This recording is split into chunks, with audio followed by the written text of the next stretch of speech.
वैश्विक राजनीति के मंच पर एक बार फिर ऐसी हलचल तेज हो गई है जिसने अंतर्राष्ट्रीय संतुलन और कूटनीतिक समझौतों की नींव को हिलाकर रख दिया है। अफ्रीका के हॉर्न क्षेत्र में उठी गूंज अब अमेरिका, मध्य पूर्व और अफ्रीका के महाद्वीप तक फैल चुकी है।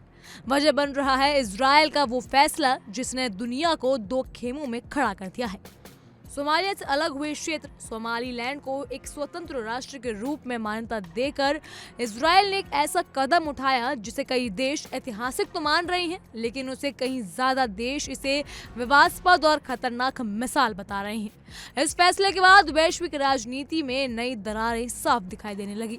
सोमालीलैंड, जिसने वर्ष 1991 में सोमालिया से अलग होकर खुद को स्वतंत्र देश घोषित किया था, पिछले 3 दशकों से अपनी सरकार, संसद और मुद्रा के साथ एक अलग प्रशासनिक ढांचे में काम कर रहा है। इसके बावजूद अब तक किसी भी देश ने उसे औपचारिक मान्यता नहीं दी है। ऐसे में इजरायल का ये कदम एक बड़ा कूटनीतिक मोड़ माना जा रहा है। इजरायल इस क्षेत्र को मान्यता देने वाला दुनिया का पहला देश बन गया है। इस फैसले के साथ ही इजरायली प्रधानमंत्री बेंजामिन नेतन्याहू ने सोमालीलैंड के राष्ट्रपति डॉक्टर अब्दुर्रहमान मोहम्मद अब्दुल्ला को बधाई दी और उनके नेतृत्व की खुलकर सराहना करी। इतना ही नहीं, नेतन्याहू ने इजरायल आने का निमंत्रण भी उन्हें दिया, जिसे इस पूरे घटनाक्रम का सबसे बड़ा राजनीतिक संकेत माना जा रहा है। लेकिन इजरायल का ये कदम जितना साहसिक दिख रहा है, उतना ही विरोध की आग भी इसके साथ भड़क उठी है।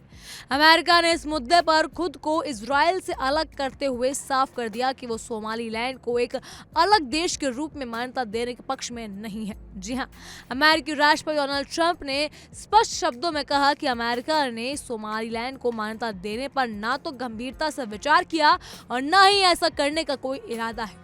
ट्रंप के इस बयान में ये भी साफ हो चुका है कि इस मुद्दे पर अमेरिका और इजरायल एक ही पंक्ति पर खड़े नहीं हो सकते। अमेरिका के इस रुख के बाद अफ्रीकी महाद्वीप में भी तीखी प्रतिक्रिया सामने आई। अफ्रीकी संघ ने इजरायल के फैसले को सोमालीलैंड की संप्रभुता के लिए सीधा खतरा बताया। अफ्रीकी संघ के अध्यक्ष मोहम्मद अली यूसुफ ने कहा कि सोमालिया की क्षेत्रीय अखंडता को कमजोर करने की कोई भी कोशिश पूरे अफ्रीका में शांति और स्थिरता को नुकसान पहुंचा सकती है।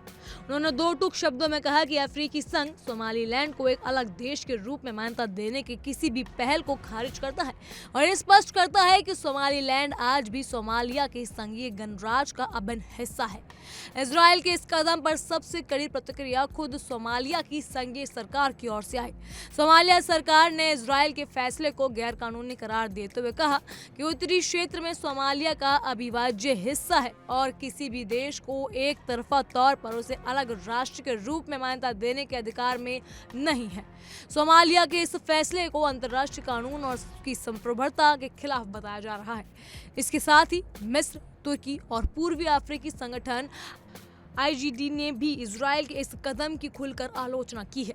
तुर्की ने इजरायल के फैसले को सोमालिया के आंतरिक मामलों में सीधा दखल बताया और कहा कि ऐसे कदम क्षेत्रीय अस्थिरता को और बढ़ा सकते हैं। अफ्रीकी देशों का मानना है कि अगर अलगाववाद क्षेत्रों में इस तरह की एक तरफा मान्यता दी जाने लगी तो इससे पूरे महाद्वीप की नए विवाद और संघर्ष जन्म ले सकते हैं।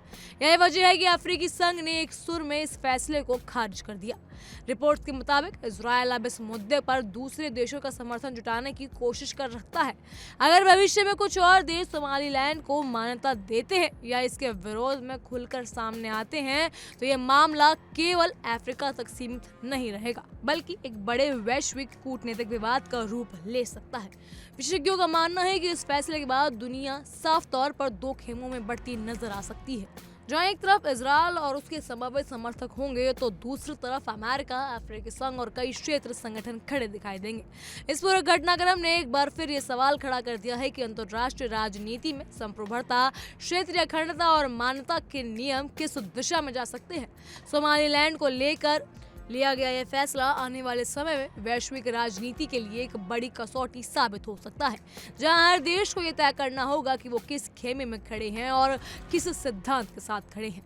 अब देखने वाली बात ये होगी कि सोमालिया क्या इस पर कोई सख्त प्रतिक्रिया देता है या फिर सोमालीलैंड अलग देश बनता है, और क्या इजरायल की यह प्रतिक्रिया उसके लिए अच्छी साबित होगी या फिर ये विवाद अब अंतर्राष्ट्रीय मंच पर नया जन्म लेने वाला है, क्योंकि अमेरिका और अफ्रीकी संघ इसके बिल्कुल कटाक्ष में है और इजरायल पूरी कोशिश करेगा कि वो किसी भी तरह दूसरे देशों का समर्थन जुटा सके। और सोमालीलैंड को एक अलग देश बना सके। बहरहाल इन सब पर आपकी क्या राय है हमें कमेंट सेक्शन के जरिए जरूर बताइएगा। फिलहाल के लिए इतना ही। तमाम खबरों के लिए फॉलो कीजिए इंडिया डेली को।